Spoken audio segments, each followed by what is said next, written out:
কলিয়াচনৰ শুকুতা চাৰিআলি সমীপৰ ত্ৰিবেণী চাহ বাগিচাত অগ্নিকাণ্ড। কিছুদিন পূৰ্বে চাহ বাগিচাখন ধ্বংস কৰি খণ্ড খণ্ডকৈ বিক্ৰী কৰিছিল বাগিচাৰ মাটি। আজি দিনৰ 1 মান বজাত সংঘটিত হৈছে বাগিচাখনত ভয়ংকৰ অগ্নিকাণ্ড। বাগিচাখনত নতুনকৈ নিৰ্মাণ কৰি থকা গৃহত ৱেল্ডিং কৰি থকা অৱস্থাত সংঘটিত হৈছে এই অগ্নিকাণ্ড। অগ্নিকাণ্ডৰ ফলত এটা গৃহ সম্পূৰ্ণ জুইত জাহ গৈছে।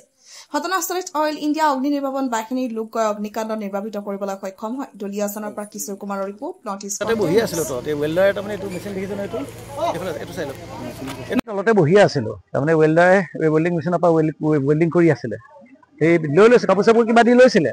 আমিও তলৰ পৰা চাই আছো, চাই থাকোঁতে নাজানো কেনেবাকে ফিৰিঙতিৰ ওপৰত পৰিলে চাগে। খেৰৰ ঘৰটো, গোটেইটো খেৰৰ আছিলে। সেই খেৰত জুই লাগি যেতিয়া ধোঁৱা কোনোবাই বাহিৰৰ পৰা কোনোবাই চিঞৰিলে, জুই জ্বলিছে। আমি ভাবিছো তলৰ পৰা জ্বলিছে। পিছত দেখিছো না একদম সেই ওপৰৰ টোপটো পাই গ'লগৈ জুই, একদম লাইনে গৈ। তাৰপিছত লগালগ ফায়াৰ ব্ৰিগেড মতা হ'লো, ফায়াৰ ব্ৰিগেড সময়মতে আহি পালে। আৰু ৰাস্তাটো অকণমান ঠেকটো, কিন্তু তথাপিতো ফায়াৰ ব্ৰিগেড বহুত ফাষ্টেই আহিছে। 10-15 মিনিটত ফায়াৰ ব্ৰিগেড পাই গৈছে। কিন্তু পালেও খেৰৰ জুই ৰখোৱাত মুস্কিল। এতিয়া ইমান নুমুৱাই দিয়াৰ পিছতো চাওক আপুনি, সেই জুই জ্বলিয়ে আছে। তাৰমানে নুনুমাই খেৰৰ জুই, এইটোৱে হ'ল আৰু।